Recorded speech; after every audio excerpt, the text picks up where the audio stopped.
Meus amados irmãos, a paz do Senhor, bom dia a todos, que a bênção do Senhor alcance sua vida, sua casa, sua família. Estamos presentes na nossa sede, a Igreja Assembleia de Deus, Ministério do Belém, na cidade de Rio Claro, nesta manhã de domingo, para juntos adorarmos a Deus e meditarmos em sua palavra, em mais uma lição bíblica da nossa escola bíblica dominical. Você pode nos acompanhar pelas redes sociais, pelo YouTube, pelo Facebook, online e também presencialmente. Igreja Assembleia de Deus, Ministério do Belém, Rio Claro, presidida pelo nosso pastor Cisaque da Silva Valadares. Nesta manhã de domingo nós estudaremos a lição de número 5, que é justamente como ler as Escrituras. Esse trimestre que nós estamos falando sobre a supremacia das Escrituras, a inspirada, inerrante e infalível Palavra de Deus. Um trimestre muito abençoador, um trimestre muito enriquecedor, onde trataremos sobre as riquezas, sobre a Palavra de Deus.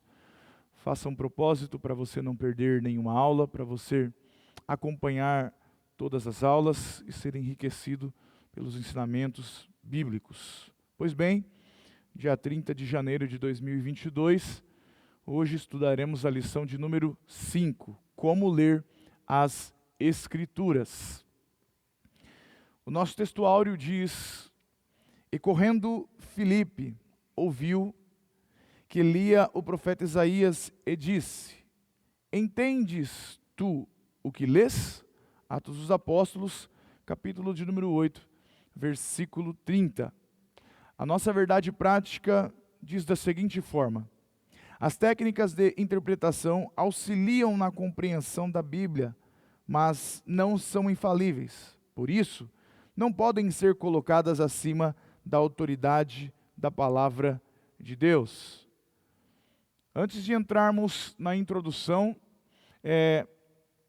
eu quero dizer para os irmãos sobre a leitura bíblica em classe também, que ela está no livro de Atos dos Apóstolos, no capítulo 8, no versículo 26 ao versículo de número 30, que diz assim o texto bíblico: E o anjo do Senhor falou a Filipe, dizendo: Levanta-te e vai para a banda do sul, ao caminho que desce de Jerusalém para Gaza, que está deserto. E levantou-se e foi. E eis que um homem etíope, eunuco, mordomo-mor de Candace, rainha dos etíopes, o qual era superintendente de todos os seus tesouros, e tinha ido a Jerusalém para adoração. Regressava e, assentado no seu carro, lia o profeta Isaías. E disse o Espírito a Filipe: Chega-te e ajunta-te esse carro. E correndo Filipe, ouviu que lia o profeta Isaías, e disse: Entendes tu o que lês? Pois bem, essa é a nossa leitura bíblica em classe, que se encontra em Atos dos Apóstolos, no capítulo de número 8, versículo 26 ao versículo de número 30.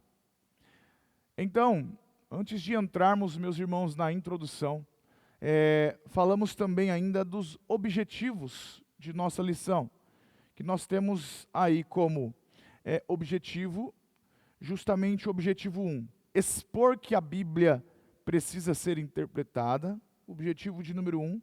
O objetivo de número 2 é pontuar os pressupostos pentecostais para a leitura da Bíblia.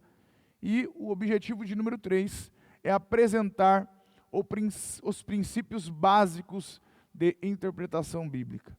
Se você pegar a sua Bíblia, e se você também pegar a sua revista, você que está acompanhando online pelas nossas redes sociais, e se você for justamente na nossa leitura diária, eu fiz questão de separar duas passagens da leitura semanal, que é justamente a leitura de terça, que se encontra em Romanos, no capítulo 15 e no versículo 4, e depois nós vamos ler também a leitura diária de sexta-feira, que encontra-se em Marcos, no capítulo 16 e no versículo de número 20. De terça está: tudo que está escrito é verdadeiro e serve para o nosso ensino.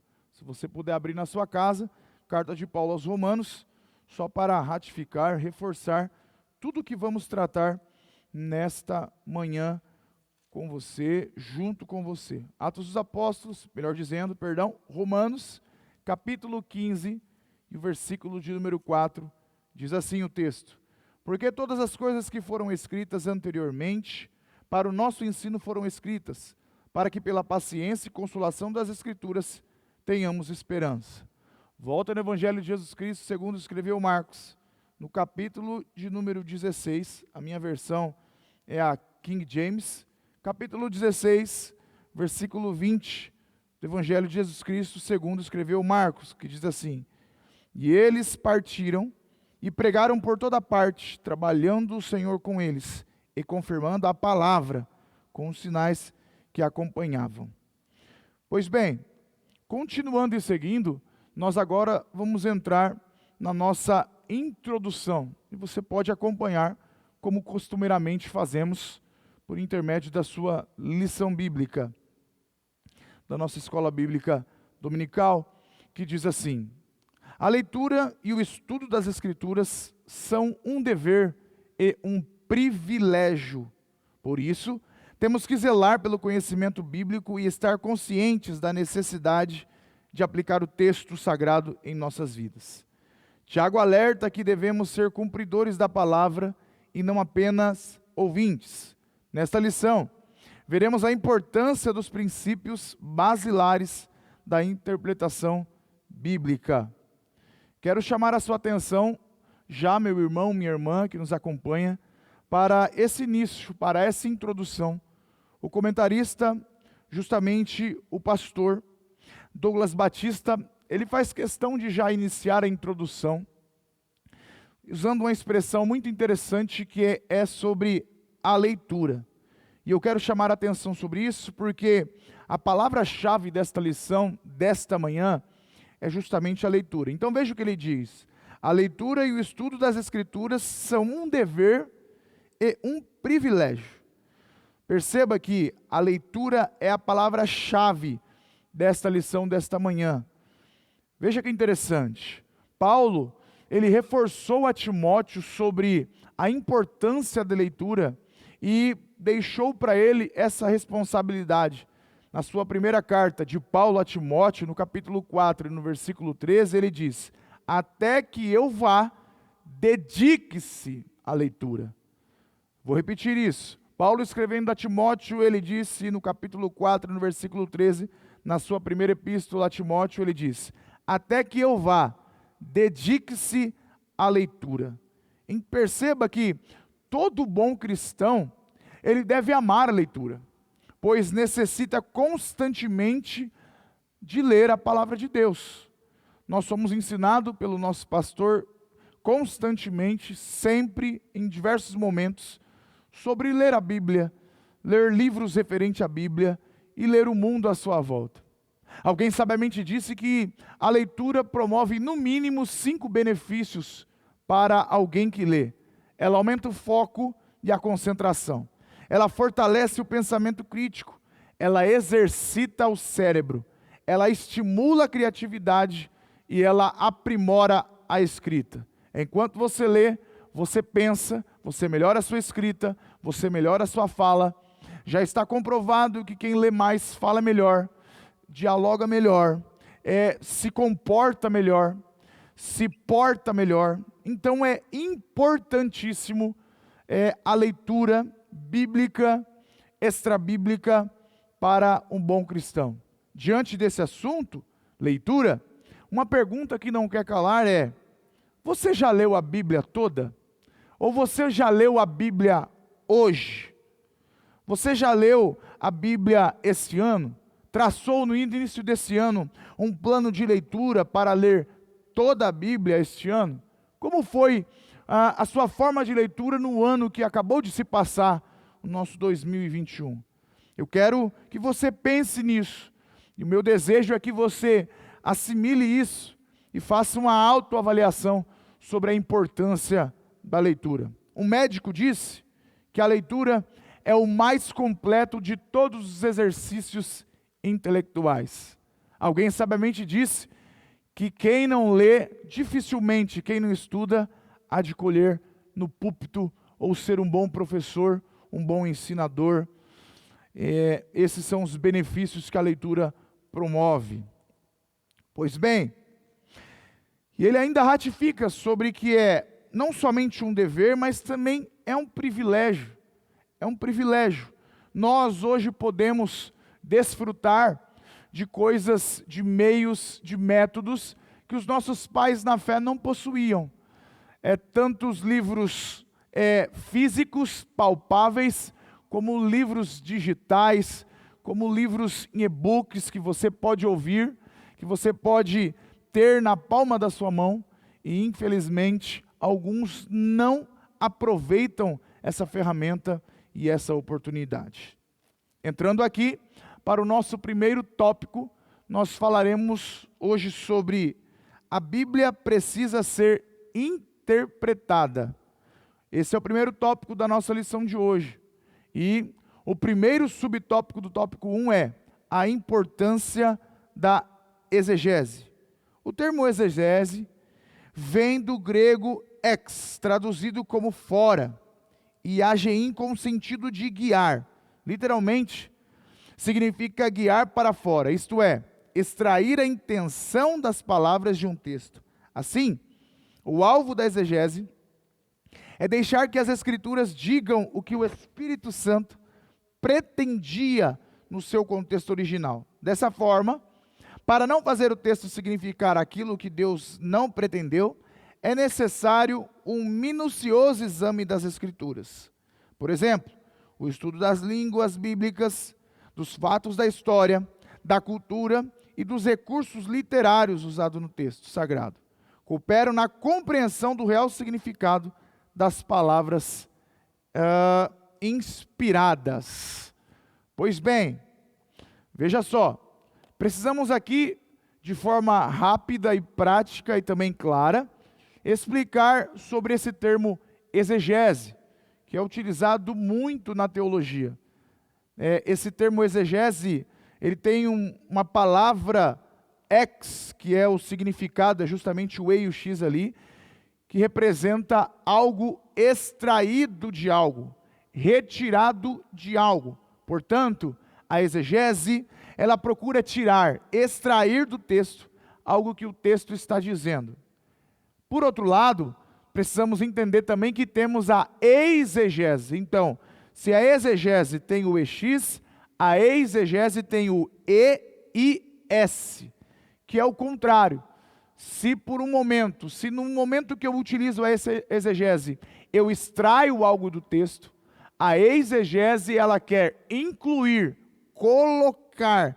É o movimento contrário, é colocar algo dentro de outro, e daí temos essa expressão, colocar uma ideia no texto.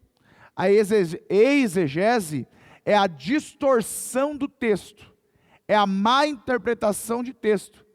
É quando eu tenho as minhas compreensões, o meu entendimento, a minha cultura, os meus preconceitos, e com tudo isso, eu leio o texto colocando essas coisas. Ao invés de eu compreender o que o escritor sagrado quis dizer, eu fico colocando na Bíblia os eu acho, eu penso, eu acredito, quando na realidade e a expressão deveria ser a Bíblia diz ou está escrito. Infelizmente, vivemos num tempo que estão deixando a exegese de lado e incluindo a exegese. E não deve ser assim. Não é o que eu penso, não é o que eu acho, é o que a palavra de Deus diz. Pois bem, seguindo para o segundo subtópico do tópico 1, nós temos as limitações dos leitores. E diz assim a lição: nesse aspecto, é preciso reconhecer que toda vez que lemos a Bíblia, estamos interpretando isso porque todos os leitores são intérpretes. O problema dessa constatação reside nas ideias que trazemos conosco antes mesmo de começarmos a leitura da Bíblia. Por conseguinte, Nem sempre o entendimento daquilo que lemos reproduz a verdadeira intenção do Espírito Santo, em virtude de nossa inclinação pecaminosa que nos induz ao erro. Precisamos usar métodos sadios que nos auxiliem na interpretação das Escrituras. Essa é uma nobre tarefa atribuída a todo salvo em Cristo Jesus. Veja só, as limitações dos leitores. Precisamos entender o tempo, há quantos anos, e justamente a cultura, o momento, e para quem e para como ou para quando essa passagem ela foi escrita e estava descrita. Devido a tantas traduções, distância, tempo, costumes, entre outras coisas, somos limitados na interpretação correta e assertiva da Bíblia. Por isso, a necessidade de ter-se ferramentas extras para uma fiel interpretação, como livros temáticos, dicionários bíblicos, comentários expositivos, Bíblias em outras traduções, para aproximarmos o mais possível corretivamente, assertivamente. Portanto, você líder, você professor, você aluno, você pai e mãe, para quando o seu filho ter uma dúvida, você precisa se dedicar e se aprofundar, ser um aluno frequente da Escola Bíblica Dominical, que é um curso teológico infinito. Tem básico, tem médio, tem avançado, tem bacharel, tem pós-graduação, mas todos os domingos nós temos aulas aqui na nossa igreja, na nossa IBD, tratando assuntos relevantes e de suma importância para o seu crescimento, para o nosso crescimento espiritual. E diante do exposto, e desse segundo subtópico do tópico 1, existem as limitações dos leitores, mas é preciso dizer que existem leitores que não se contentam com suas limitações.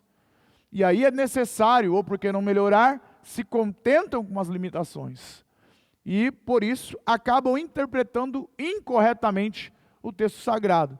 E daí, necessário ter um bom comentário bíblico, um comentário do Antigo, do Novo Testamento, um comentário expositivo, um bom dicionário bíblico com traduções no grego, no hebraico, para assim ser fiel o mais possível à Escritura Sagrada e, de fato, ensinar, instruir, apregoar corretamente a Bíblia Sagrada. Entrando para o nosso terceiro subtópico do tópico 1, nós falaremos sobre a natureza das Escrituras. E a lição diz assim: nesse ponto, ratificamos, ou seja, reafirmamos ou afirmamos, que a necessidade de a Bíblia ser interpretada acha-se na natureza da própria palavra de Deus. Como já estudado, o texto bíblico foi escrito majoritariamente em duas línguas distintas, hebraico e grego, no período, escute isso, aproximado de 1.600 anos, por cerca de 40 autores, que viveram em épocas e culturas diferentes. Portanto, os textos canônicos possuem particularidades que não podem ser ignoradas. Dentre tantas, podemos citar narrativas, as poesias, as crônicas, as profecias e as parábolas que precisam ser interpretadas sobre a orientação do Espírito Santo, observando as regras gramaticais e o contexto histórico e literário de quando foram redigidas. No livro de apoio, o pastor Douglas Batista, ele cita as 3 grandes escolas nos períodos dos pais da igreja. Então a primeira escola é a escola de Alexandria, que era dotada de um espírito conciliatório e tentava harmonizar a doutrina cristã com a filosofia da época por meio de uma abordagem alegórica. A segunda escola é a escola de Antioquia, que era caracterizada pela abordagem literal das Escrituras, na busca pelo sentido primário, pretendido pelo autor. A terceira escola era a escola ocidental, que ficou marcada pelo acréscimo de outro elemento, a saber, a autoridade da tradição e da igreja na interpretação da Bíblia Sagrada. É importante dizer isso e falar sobre isso no que tange sobre a natureza das Escrituras. Pois bem, autores, mais de 1.600 anos, 40 autores que eles foram inspirados pelo Espírito e supervisionados por Deus para deixar a Bíblia Sagrada para nós sermos contemplados até os dias de hoje. A primeira sinopse, a sinopse 1 da nossa lição diz: as Escrituras Sagradas precisam ser interpretadas para que todos, estou dizendo todos, conheçam o verdadeiro significado da mensagem. Não adianta eu ministrar uma metáfora, não adianta eu falar sobre algo, um sentido figurado ou metafórico, se eu não explicar isso. Aquele que não conhece a Bíblia, aquele que está fazendo uma visita, não vai conseguir entender o real significado. Jesus falava por parábolas, mas após ensinar as parábolas, ele ensinava o real significado dessas parábolas. E ficava de forma clara para nós e para os amantes e estudantes da Bíblia o que de fato ele queria falar. Entrando no segundo subtópico da nossa lição, segundo tópico, melhor dizendo, nós falaremos sobre justamente pressupostos pentecostais para ler a Bíblia. E o primeiro subtópico do tópico 2 é a autoridade da Bíblia, ou autoridade da Bíblia. E a lição diz: uma das marcas do pentecostalismo é o seu compromisso inegociável com as Escrituras. Cremos na inspiração divina, verbal e plenária da palavra de Deus, nossa autoridade final em questões de fé e prática. Portanto, ao ler o livro sagrado, ou seja, a Bíblia, temos como pressuposto sua inerrância e infalibilidade. Tudo que está escrito é verdadeiro e serve para o nosso ensino. Já lemos em Romanos, capítulo 15, versículo 4. Nessa compreensão, refutamos a relativização e a desobediência aos preceitos bíblicos. Acatamos suas doutrinas, reconhecemos a realidade do sobrenatural, a literalidade dos milagres e a atualidade do batismo no Espírito Santo e dos dons espirituais. A nossa declaração de fé das Assembleias de Deus ratifica isso, reforça isso também. É interessante que William Menzies e Stanley Orton comentam aqui: a origem divina e a autoridade das Escrituras asseguram-nos ser a Bíblia também infalível, ou seja, incapaz de erro, ou de orientar de maneira enganosa, ludibriadora ou desapontadora a seus leitores. Tal inerrância e infalibilidade aplicam-se a toda a palavra de Deus. Inclui tanto a inerrância das revelações, quanto dos fatos narrados. As Escrituras revelam-nos a verdade. A autoridade bíblica sagrada é suprema. O que está escrito deve ser crido e obedecido, jamais esquecido ou relativizado. Diante disso, rejeitamos o liberalismo teológico, tais como a teoria da demitização do texto bíblico proposto por Rudolf Bultmann.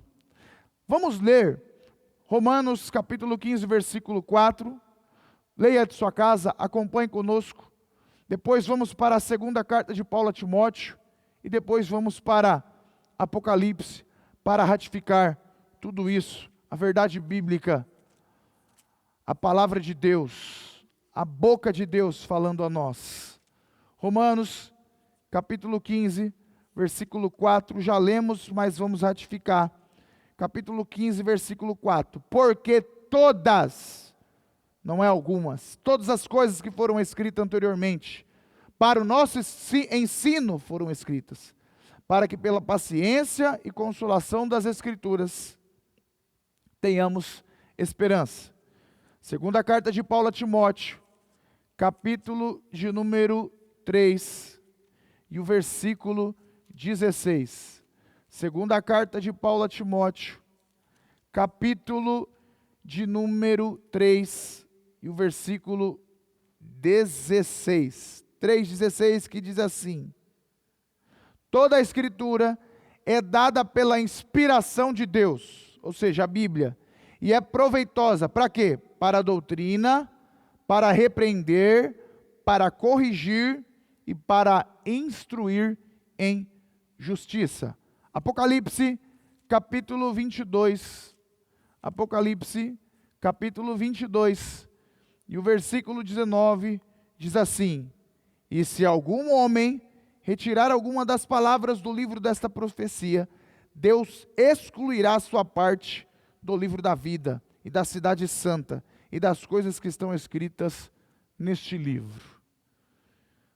Vamos lá, seguindo com a nossa lição, nós entramos aqui no nosso segundo subtópico do tópico 2, que fala sobre a iluminação do Espírito Santo. Olha só, a iluminação do Espírito Santo, é do Espírito Santo.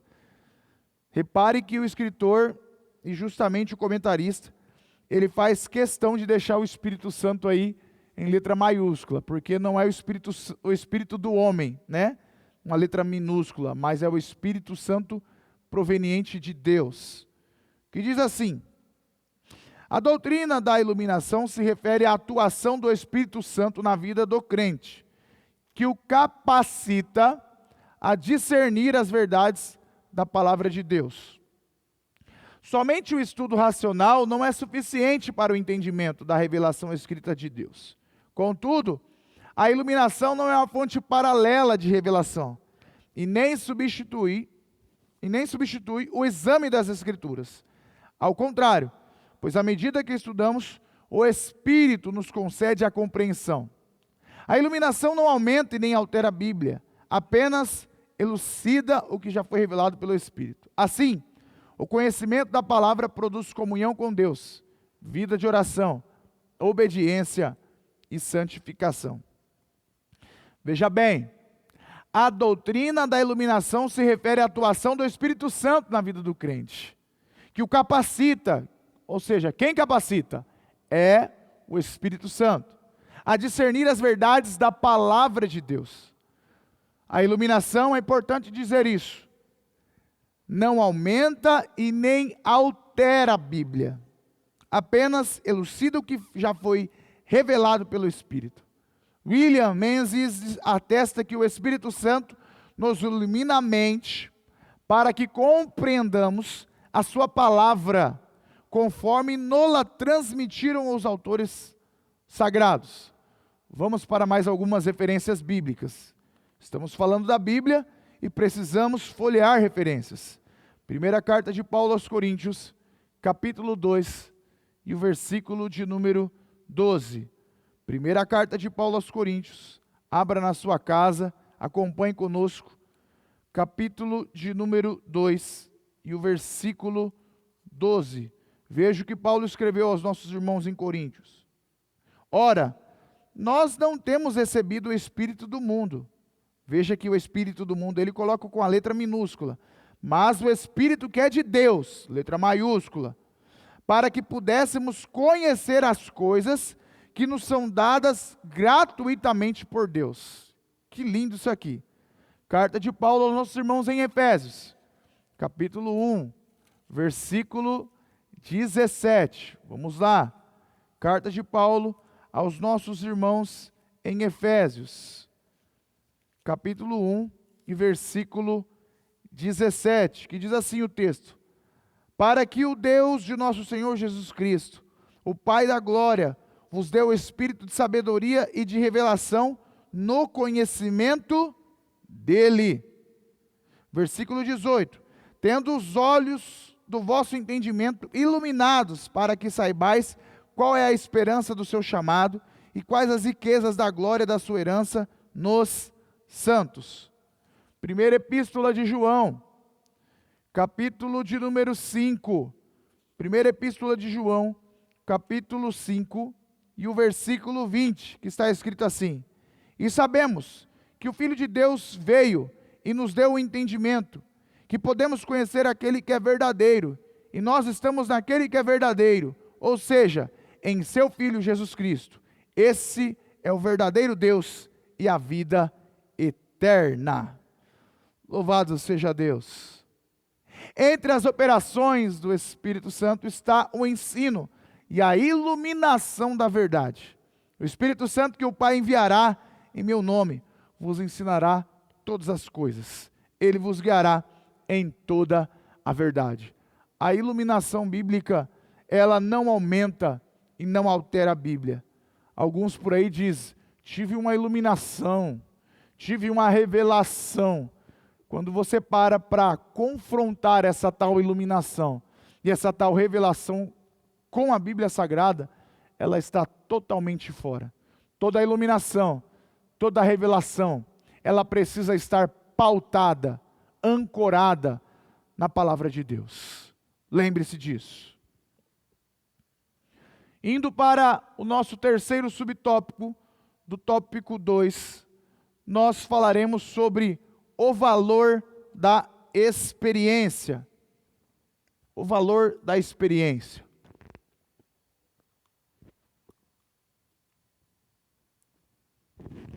Opa! O texto sagrado é útil para o ensino, repreensão e correção, a fim de tornar o salvo perfeito. Essas declarações demonstram que a Bíblia deve ser aplicada ao nosso viver diário. As verdades bíblicas são confirmadas quando experimentadas pela Igreja do Senhor. Nesse aspecto, por exemplo, cremos que o livro de Atos não apenas descreve a experiência pentecostal da igreja primitiva, como também a torna válida para os nossos dias. Ressalta-se, porém, que nem a experiência, nem a tradição, atenção nisso aqui, grife aí na sua Bíblia. Ressalta-se, porém, que nem a experiência, nem a tradição da igreja podem estar acima da autoridade bíblica. Somente a Escritura que pode autenticar e até mesmo corrigir a experiência ou a prática da igreja, caso seja necessário. É interessante isso. E aí, utilizando ainda o livro de apoio, o comentarista diz que o valor da experiência é por vezes mal interpretado em alguns círculos evangélicos. Com frequência, os pentecostais são injustamente acusados de colocar a experiência acima da autoridade da palavra de Deus. Porém, um dos princípios hermenêuticos ensina ao crente a interpretar a experiência pessoal à luz da Escritura, e não à luz da experiência pessoal. A experiência é importante? Sim, desde que ela não esteja em cima da palavra de Deus. Ela precisa estar abaixo da palavra de Deus, e para ser utilizada, ela precisa estar ligada, estar junta à palavra de Deus, para servir de alguma forma para um enriquecimento, para um aconselhamento, para uma instrução bíblica quanto a isso. Isso significa que, por mais importante que seja a experiência pessoal, ela não é a autoridade final da nossa fé. As experiências precisam do aval das Escrituras para ser validadas. Não adianta ter uma experiência linda se ela não condiz com a Bíblia. Não adianta ter uma experiência interessante se os preceitos dessa experiência estão fora da palavra de Deus. Não vai edificar, não vai enriquecer, não vai transformar ninguém. Toda e qualquer experiência que contraria os preceitos bíblicos deve ser desconsiderada. Paulo asseverou que se até um anjo do céu vos anunciar outro evangelho, tal experiência deve ser rejeitada. Por outro lado, a experiência também não pode ser negligenciada, pois as doutrinas bíblicas devem ser experimentadas e vividas pelos crentes em Jesus. Nossa declaração de fé faz várias abordagens sobre isso. Como? O aceitar Jesus como experiência da salvação. Você pode utilizar a sua experiência no momento que aceitou Jesus, como você foi transformado, como sua vida foi mudada, como Jesus te libertou, seja lá talvez da cachaça, da droga, da prostituição, do adultério, do vício, do pânico, da depressão, do desejo de se autoassassinar, ou seja, o suicídio. Você pode usar a sua experiência no batismo em águas, que é justamente um testemunho de experiência, um voto público sobre o velho homem morrer e nascer um novo homem. Você pode usar a sua experiência para contar um milagre que Jesus fez na sua vida, ou a experiência para contar como foi o seu batismo no Espírito Santo, uma experiência espiritual. Eu tenho certeza que você que está nos assistindo, salvo em Cristo Jesus, que hoje serve ao Senhor, um crente, lavado e remido pelo sangue do Cordeiro, você deve ter alguma experiência com Deus. Com certeza, se eu sentar com você, se você sentar com alguém, você tem alguma experiência para contar, para edificar alguém. Então, se a tua experiência está linkada à palavra de Deus, use-a para edificar alguém, para trazer uma palavra de alívio para quem está aflito, para levantar alguém com algum conselho, para evitar a atitude errada de alguém. Eu tenho certeza que o Senhor Jesus há de te usar por intermédio do Espírito Santo. Entrando no nosso próximo tópico, mas antes a sinopse, a segunda sinopse desse tópico está descrito assim: a Bíblia é a autoridade final. O Espírito Santo nos auxilia na sua compreensão e a experiência confirma as verdades bíblicas. Glória a Deus. Louvado seja o Senhor. Terceiro tópico e último tópico dessa nossa lição dessa manhã. Nos diz assim a lição: regras básicas de interpretação. E o primeiro subtópico desse tópico 3 diz: a Escritura é a sua própria intérprete. E diz assim a lição: a hermenêutica tem origem no termo grego hermenêutikos, que na teologia designa os princípios que regem a interpretação dos textos sagrados. Olha que interessante. Olha que interessante. Lutero desenvolveu a máxima de que a Escritura tem de ser interpretada e entendida por si própria. Significa que devemos estudar a Bíblia, seguindo o método pelo qual uma parte do texto auxilia na compreensão de outro texto. Essa afirmação é legítima, porque a coesão da Escritura é o resultado de um único autor divino. Eu grifei isso aqui, grife também aí na sua lição. Embora esse método seja legítimo, o estudante das Escrituras precisa do auxílio de regras básicas para uma correta interpretação. Eu preciso explicar o que é hermenêutica. Podemos dizer que a hermenêutica, ela é a exegese bíblica, é a ferramenta de trabalho da hermenêutica bíblica. A exegese, enquanto a exegese procura analisar o texto bíblico dentro do seu aspecto original, a hermenêutica trabalha mais com o aspecto aplicativo das Escrituras, como se aplica um texto bíblico para os dias de hoje.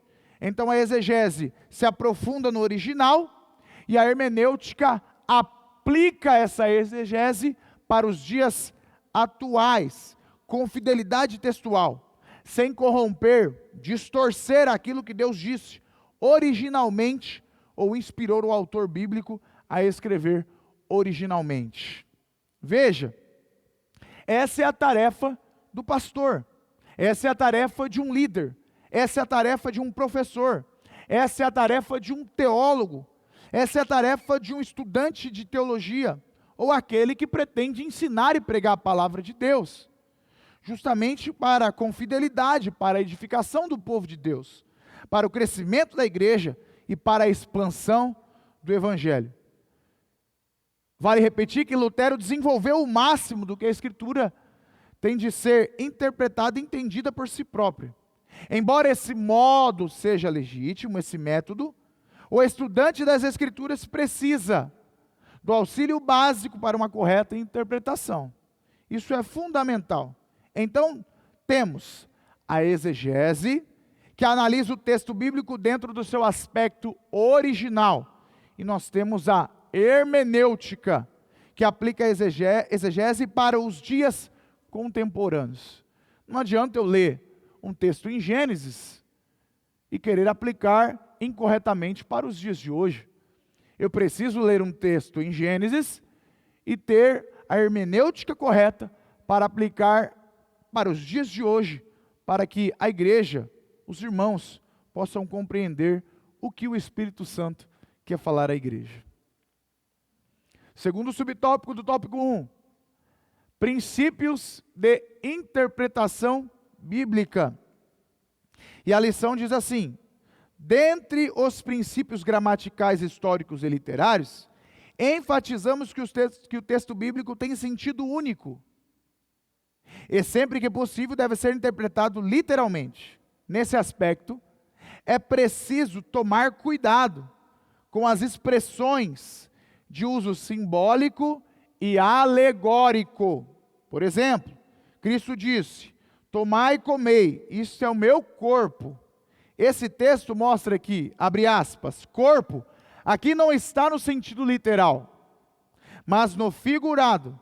Outro princípio refere-se ao contexto, isto é, a analisar os versículos que precedem e seguem o texto que se estuda. Diz a máxima que texto fora do contexto é pretexto. Desse modo, observados esses princípios, a Bíblia precisa ser interpretada no todo. Nenhuma doutrina pode basear-se em um único texto ou hipóteses particulares. Muito interessante esse subtópico. Por quê? Precisamos lembrar que a Bíblia, ela tem 3 linguagens. Temos uma primeira que é a literal, temos outra que é figurativa e temos outra que é justamente simbólica. O literal é algo que de fato aconteceu, é de fato literal. Exemplo, Jesus morreu na cruz, Jesus ressuscitou, isso é literal. Pedro cortou a orelha de um soldado, Malcolm, isso é literal. Existe também a linguagem ou a interpretação figurativa, que é justamente a hipérbole, a metáfora, as parábolas, e precisamos compreender o que está dizendo e possuirmos um bom livro, um bom dicionário, um bom comentário, para conseguir compreender de forma clara o que Jesus queria dizer com aquilo. Ele utilizava meios para aquela época para que os ouvintes pudessem compreender. E também de forma simbólica. Exemplo, quando a Bíblia diz que somos sal da terra e luz do mundo, não é literal, é de forma simbólica. Quando dizemos que o Espírito Santo tipifica ou de forma simbólica ele é a água e o fogo, é de forma simbólica também pela sua atuação. Nesse aspecto, é preciso tomar cuidado com as expressões do uso simbólico e alegórico para não cometer um erro bíblico e doutrinário e, de repente, levar uma série de pessoas, um povo, a cometerem erros. É preciso também analisar os versículos que precedem e seguem o texto que se estuda. Diz a máxima que, de fato, texto fora de contexto é pretexto.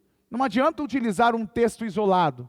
Você precisa entender todo o contexto que aquele texto, que aquele versículo quer dizer ou que quer nos ensinar.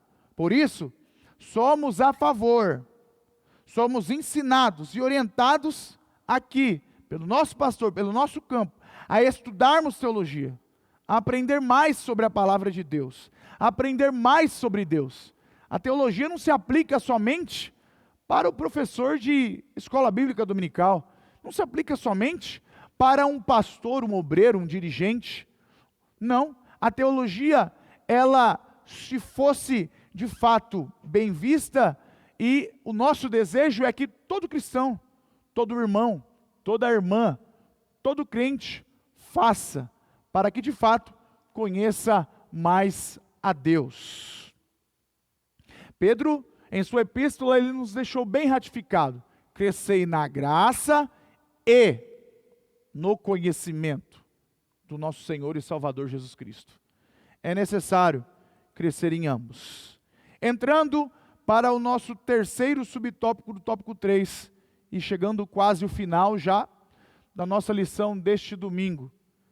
Diz assim: os perigos da hermenêutica pós-moderna, a modernidade. Esse subtópico é bem interessante. E a lição diz: nossa ortodoxia refuta todo e qualquer método que neta a inspiração verbal e plenária da Bíblia e sua consequente autoridade. Assim sendo, o intérprete não pode criar, olha só, o intérprete não pode criar, já está feito, já está criado, não precisa de upgrade, não precisa de renovação, não precisa. O intérprete não pode criar outro cânon dentro do cânon bíblico, ou seja, não cabe ao estudante fragmentar ou relativizar os textos inspirados. Não se pode empregar métodos subjetivos focados no leitor, em prejuízo do texto do autor bíblico. Ratificamos, reforçamos, refutamos, não.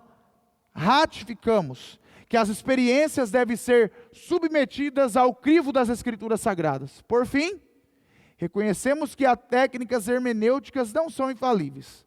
Durante o processo de aplicação dos métodos interpretativos, necessitamos da iluminação do Espírito Santo. Veja, meus irmãos, nossa ortodoxia refuta todo e qualquer método que nega a inspiração verbal e plenária da Bíblia e sua consequente autoridade.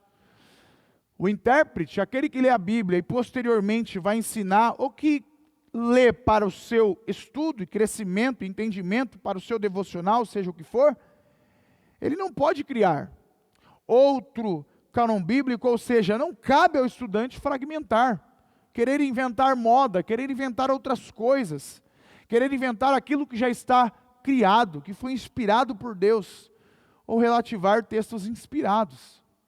Qualquer experiência pessoal deve ser submetida ao crivo das Escrituras Sagradas. Reforço. Olha só o que Calvino disse. Olha só. Que a pregação é a explicação da Escritura. Veja o que John Stott disse. Que a pregação é o texto antigo, ou seja, 1600 anos. É o texto antigo aplicado ao mundo contemporâneo. Então eu preciso ler, entender, interpretar para aplicar aos nossos dias de hoje. A Bíblia não precisa de acréscimo, pessoal. Assuntos de novelas, de filmes, usar exemplos extra-bíblicos que são contra os nossos preceitos bíblicos, não. Nós não precisamos disso. Muito menos de eu acho, eu vejo. A Bíblia, ela é suficiente.